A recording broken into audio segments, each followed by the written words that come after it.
悲しみの向こう、片柳宏。5月25日。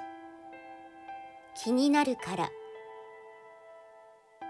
誰かに悪口を言われたなら、それはその人があなたのことを気にしている証拠。この人は私のことをこんなにも気にしている。